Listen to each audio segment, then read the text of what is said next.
Hello students, welcome in informatics educational academy. आज हम start करने जा रहे हैं एक्सरसाइज 8.1 ट्रिग्नोमेट्री का। आपको मैंने प्रीवियस वीडियो में सारे फॉर्मूले एक्सप्लेन कर दिए एक एक करके, आप वहां पे जा करके उसे अच्छे से गो थ्रू कर लेना। आज हम स्टार्ट करते हैं 8.1 एक्सरसाइज 8.1 क्लास 10th। इस एक्सरसाइज को सॉल्व करने से पहले हमें बेस और परपेंडिकुलर के बारे में जानना बेटर है, ताकि हम इस क्वेश्चन को आसानी से सॉल्व कर लें। इसमें ज़्यादा कुछ नहीं है, बस पाइथागोरस थ्योरम, बेस और परपेंडिकुलर डिस्कस कर लेते हैं। इसे समझ जाओगे, ये एक्सरसाइज बिल्कुल आसान हो जाएगा आप लोगों के लिए। तो सबसे पहले पाइथागोरस थ्योरम की हम लोग बात करते हैं।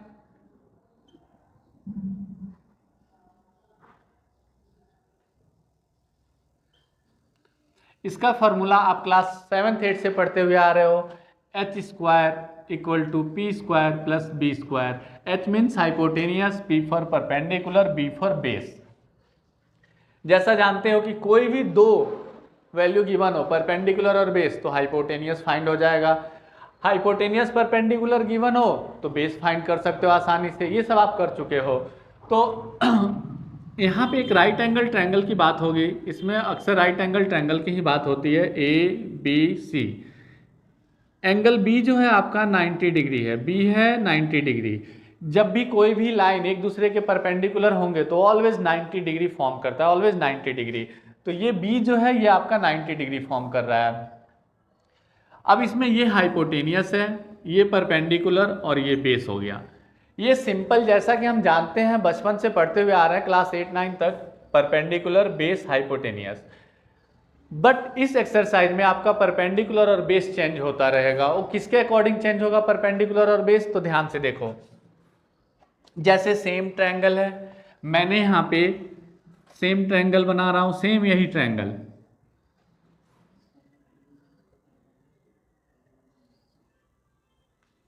ए बी सी, एंगल भी 90 डिग्री है। हाइपोटेनियस को पहले मार्क कर लो आप लोग, हाइपोटेनियस सेम होगा। अब मैंने कहा एंगल ए पे मार्क कर दिया, इसकी बात किया, तो जैसे ही इस एंगल की बात होगी तो इसमें बेस क्या होगा और परपेंडिकुलर, इस एंगल का अपोजिट साइड, एंगल ए का अपोजिट साइड बीसी है, तो बीसी क्या होगा आपका? परपेंडिकुलर हो जाएगा। बीसी क्या होगा? परपेंडिकुलर हो जाएगा। तो आपको दो तो वैल्यू पता चल गया, हाइपोटेनियस और परपेंडिकुलर, तो जो साइड बचेगा वो बेस कहलाएगा। क्लियर?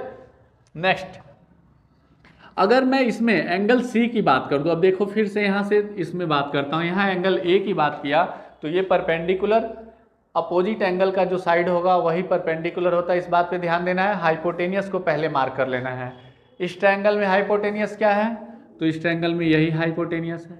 मैंने इस एंगल की बात कर लिया, एंगल सी। जब एंगल सी बात करूंगा तो परपेंडिकुलर क्या बताया? इसके अपोजिट साइड, तो एंगल सी का अपोजिट साइड ए बी है, तो ए बी आपका परपेंडिकुलर हो गया और बेस हो गया बी सी।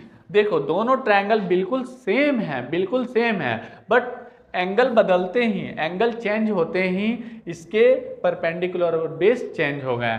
जैसे एंगल ए हुआ तो बेस ये, परपेंडिकुलर ये, एंगल सी हुआ तो बेस ये, परपेंडिकुलर ये आपको ट्रिग्नोमेट्री 8.1 में काफ़ी ध्यान देना है इस टॉपिक पे।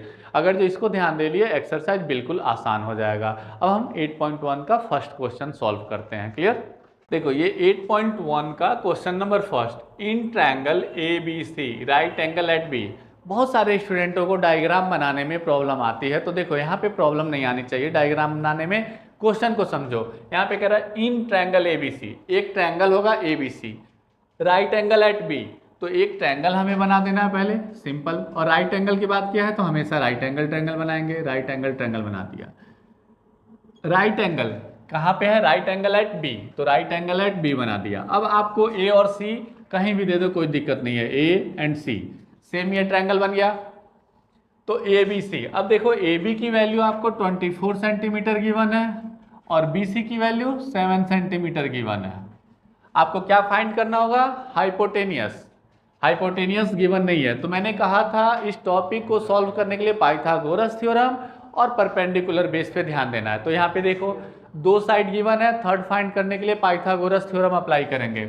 तो according to Pythagoras theorem, according to Pythagoras theorem, according to Pythagoras theorem, PT means Pythagoras theorem, H square equal to P square plus B square. H की वैल्यू नहीं पता है हमें निकालना है, तो H square as it is, perpendicular 24 का square base 7 का square, H square equal to 24 का होल स्क्वायर 576, 7 का स्क्वायर 49, इसे सॉल्व करोगे 625, स्क्वायर हटेगा ये अंडर रूट में आ जाएगा 625, तो h इक्वल टू 625 का फैक्टर क्या होगा 25 मल्टीपल 25, पेयर आ गया तो h की वैल्यू आ गया 25 सेंटीमीटर। तो यहाँ पे हाइपोटेनियस हमें मिल गया 25 सेंटीमीटर। अब आपको क्या ध्यान देना है, तीनों साइड हमें पता चल गया। अब आते हैं हम क्वेश्चन नंबर फर्स्ट पार्ट पे। क्वेश्चन फर्स्ट पार्ट, आपको मैंने बताया एंगल ध्यान देना है, ये जो होता है एंगल है, ये सारे क्या है एंगल है। तो पहले मैं कह रहा है साइन ए कॉस ए, तो साइन ए फाइंड करो, तो एंगल ए पे मार्क कर लो। अब देखो अभी मैंने परपेंडिकुलर बेस नॉर्मल लिया था, बट एंगल आ गया ए, एंगल ए आते ही परपेंडिकुलर और बेस चेंज हो जाते हैं। तो मैंने बताया परपेंडिकुलर क्या होगा, opposite of the angle, opposite of the angle. तो एंगल ए है तो परपेंडिकुलर बीसी हो गया, और बेस क्या हो गया ए बी हो गया। आपको एक फॉर्मूला कराया था, पंडित बद्री प्रसाद हरि हरि बोल। पहला फॉर्मूला साइन का होता है, दूसरा कॉस का, तीसरा टेन का। इसका अपोजिट एच अपॉन पी करोगे तो कॉसेक, तो यहाँ साइन ए, सबसे पहले लिखो sine A, sine A equal to P by H, perpendicular upon hypotenuse. अब लिखो sine A equal to perpendicular, इसमें क्या है ए बी या बी सी, बी सी है student, B C.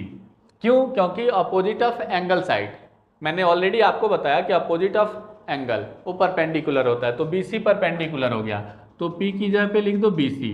Hypotenuse already आपको पता होना चाहिए 25 यानी ए सी है, साइन ए, बी सी की वैल्यू कितनी है 7 लिख दो, ए सी की वैल्यू कितनी है 25, ये हो गया आपका साइन ए की वैल्यू फाइंड कर दिया। अब फाइंड करना है हमें कॉस ए, इसी का कॉमा देकर के एक और पार्ट है कॉस ए। कॉस ए को कैसे फाइंड करोगे, सेम यही तरीका, cos A equal to base upon hypotenuse, base upon hypotenuse. Angle change नहीं हुआ तो परपेंडिकुलर और बेस बिल्कुल चेंज नहीं होगा, तो कॉस ए बेस कितना है आपका ए बी है, तो बेस की जगह पे लिख दो ए बी, और परपेंडिकुलर के हाइपोटेनियस आपका ए सी। अब ए बी की वैल्यू पुट कर दो, ए बी की वैल्यू 24 और हाइपोटेनियस 25, ये हो गया आपका कॉस ए का वैल्यू फाइंड करना है। साइन सी कॉस सी आपको फाइंड करना है। सेकेंड पार्ट देखते हैं, सेकेंड पार्ट में है साइन सी और कॉस सी। अब देखो मैंने अभी कुछ देर पहले बताया परपेंडिकुलर और बेस पे ध्यान देना है, यहाँ एंगल ए है तो perpendicular B C and base A B. अब एंगल की बात हो रही है एंगल सी, तो एंगल सी पे मार्क कर दो। मैंने कुछ देर पहले इन्फॉर्म किया आपको opposite of a angle, perpendicular is opposite of angle, तो एंगल सी का अपोजिट क्या है ए बी है, एंगल सी के अपोजिट साइड ए बी है, तो ए बी क्या हो जाएगा perpendicular, A B is perpendicular और बी सी अब बेस हो जाएगा। तो साइन सी का formula perpendicular upon hypotenuse, perpendicular upon hypotenuse, again sine C equal to perpendicular क्या है हमारे पास ए बी है, ए बी लिख दो, बेस क्या है हाइपोटेनियस क्या है सॉरी हाइपोटेनियस ए सी है, ए सी लिख दो। अब वैल्यू पुट कर दो, ए बी की वैल्यू 24 और ए सी की वैल्यू 25, ये आंसर हो गया आपका। कॉस सी है, कॉस सी लिखो, कॉस सी का formula base upon hypotenuse, base upon hypotenuse. हमने ऑलरेडी डिसाइड कर रखा है एंगल सी, तो बेस क्या है, बेस की value B C, hypotenuse A C, cos C, cos C equal to, अब वैल्यू पुट कर दो, बी सी की वैल्यू 7, ए सी की वैल्यू 25 सेंटीमीटर, ये हो गया आपका आंसर। ये कॉस सी की वैल्यू निकल गई और ये साइन सी। अब देखो next question, question number second की बात करते हैं। क्वेश्चन नंबर सेकंड में फिगर ऑलरेडी गिवन है, फिगर की वैल्यू भी गिवन है, 10p और 10p माइनस कॉट आर, इसी की वैल्यू हमें फाइंड करनी है। तो सबसे पहले आपको मैंने बताया था गोल्डन फार्मूला होता है पंडित बद्री प्रसाद हरी हरी बोल, इसको हमेशा याद रखो और ऐसे लिख लो, साइन कॉस टेन हमें ये इंपॉर्टेंट है, पी बाई बी इसकी इंपॉर्टेंस है। और कॉट क्या होता है, इसका अपोजिट होता है, यानी कॉट जो होगा इसका उल्टा बी बाई पी हो जाएगा। तो अब इस क्वेश्चन में हमें क्या है, यहाँ पे हाइपोटेनियस गिवन है, परपेंडिकुलर गिवन है, बट हमें यहाँ बेस निकालना होगा। बेस निकालना होगा तो फिर से पाइथागोरस थ्योरम अप्लाई कर दो। अगेन आप क्या करो, पाइथागोरस थ्योरम अप्लाई कर दो।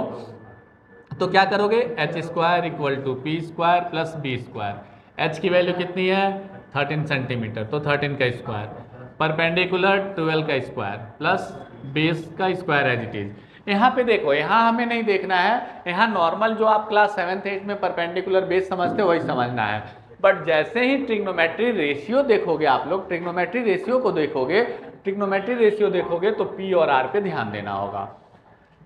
13 का स्क्वायर 169, 12 का स्क्वायर 144 प्लस बी स्क्वायर। 144 को राइट साइड लेके आ जाओ, 169 minus 144 equal to b square. तो B square equal to 25 under root 25 का फैक्टर 5 इंटू 5, यानी b की वैल्यू आपकी आ गई 5, b इक्वल टू 5, ये निकल गया, यानी यहाँ पे बेस 5 आ गया, 5 सेंटीमीटर। 10p, हमें 10p की बात हो गया, p पे मैंने मार्क कर दिया। तो 10p का फॉर्मूला क्या होता है, यहाँ पे लिखता हूं मैं, 10p equal to p upon b, perpendicular upon base. 10p angle जब ये है तो इसका अपोजिट परपेंडिकुलर होता है, इसका मतलब परपेंडिकुलर QR हो गया, तो QR, और बेस क्या हो गया PQ, बेस BQ। 10p की वैल्यू फाइंड कर दो, 10p इक्वल टू, अब QR की वैल्यू कितनी है 5 सेंटीमीटर, 5 लिख दो, PQ की वैल्यू 12, ये 10p की वैल्यू निकल गई। कॉट आर की वैल्यू निकालनी है, कॉट आर की फाइंड करो। जब आर फाइंड करना हो तो आप यहाँ पे मार्क कर दो, इसका अपोजिट साइड PQ है, यानी PQ परपेंडिकुलर हो गया और QR बेस हो गया। तो कॉट आर इक्वल टू, इसका अपोजिट होता है B अपॉन P, तो cot R equal to base हो गया QR, परपेंडिकुलर हो गया PQ, तो cot R equal to QR की वैल्यू 5 सेंटीमीटर, तो यहाँ पे लिख दो 5, PQ की वैल्यू 12, PQ की जगह पे 12, ये कॉट आर की वैल्यू निकल गई। अब क्वेश्चन में देखो 10p माइनस कॉट आर कह रखा है, तो आप क्या करो 10p माइनस कॉट आर लिख के सॉल्व कर दो इन दोनों को, 10p minus cot are. 10p की वैल्यू कितनी है, ये देखो 10p की value 5 upon 12 minus cot R की 5 अपॉन 12, बेस सेम है, एलसीएम ले लो, सेम बेस सेम है तो न्यूमरेटर एज इट इज लिखते हैं, 5 माइनस 5, आंसर हो गया 0 अपॉन 12, यानी आंसर आ गया आपका 0, इसका आंसर हुआ 0। ये अनदर टाइप क्वेश्चन है, यहाँ पे थर्ड क्वेश्चन है एनसीईआरटी का, if sine A equal to 3/4। अभी मैंने 2 क्वेश्चन कराया, इन दोनों से बिल्कुल डिफरेंट है, दोनों में डायग्राम और वैल्यू गिवन थे, यहाँ भी वैल्यू गिवन है बट डायरेक्ट वैल्यू गिवन नहीं है। यहाँ पे साइन ए इक्वल टू 3/4 है, आपको मैंने ऑलरेडी बोल रखा है कि ये फॉर्मूला बिल्कुल याद रखो, पंडित बद्री प्रसाद हरी हरी बोल, या तो पापा बियर पियोगे, हाँ हाँ बेटा वाला फॉर्मूला, क्लियर। तो यहाँ पे देखो साइन का ये फॉर्मूला होता है, तो sine A equal to P by H लिखते हैं, यानी साइन ए इक्वल टू 3/4, ये गिवन है हमारे पास, यानी परपेंडिकुलर की वैल्यू हमारे पास 3 मिल गई और हाइपोटेनियस 4, ये दो हमें वैल्यू फाइंड हो गया। कॉस ए का b बाई एच होता है, टेन ए का p बाई बी, हमें बेस नहीं पता है, पाइथागोरस थ्योरम अप्लाई करेंगे, डायग्राम बना लो समझाने के लिए। ये है ABC, मैंने यहाँ पे नाम दे दिया ABC, इस ट्रायंगल का नाम दिया ABC, हाइपोटेनियस 4 है, हाइपोटेनियस को मैंने 4 लिख दिया, परपेंडिकुलर 3 है, तो परपेंडिकुलर 3 मैंने इसे बना दिया परपेंडिकुलर। ये परपेंडिकुलर कर देता हूँ 3 और इसका नाम मैं चेंज कर देता हूँ, यहाँ पे ए डाल दो, यहाँ सी डाल दो।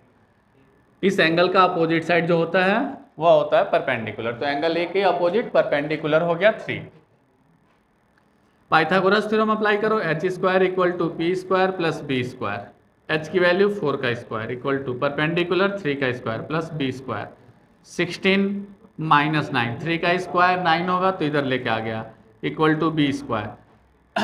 16 में से 9 जाएगा 7, तो B square equal to 7, B equal to √7। ये हो गया बेस की वैल्यू √7। अब हमें फाइंड करना है कॉस ए। कॉस ए का formula base upon hypotenuse, base upon hypotenuse, base हमारा क्या निकला है √7, हाइपोटेनियस कितना है 4, यहाँ पे 4 कर दो, यहाँ लिख दो कॉस ए, ये निकल गया कॉस ए की वैल्यू। टेन ए का फॉर्मूला परपेंडिकुलर अपॉन में base, tan A equal to perpendicular कितना हमारे पास है, परपेंडिकुलर 3 है तो परपेंडिकुलर 3 लिख दो, बेस कितना है हमारे पास √7, तो √7 ये हो गया आपका वैल्यू।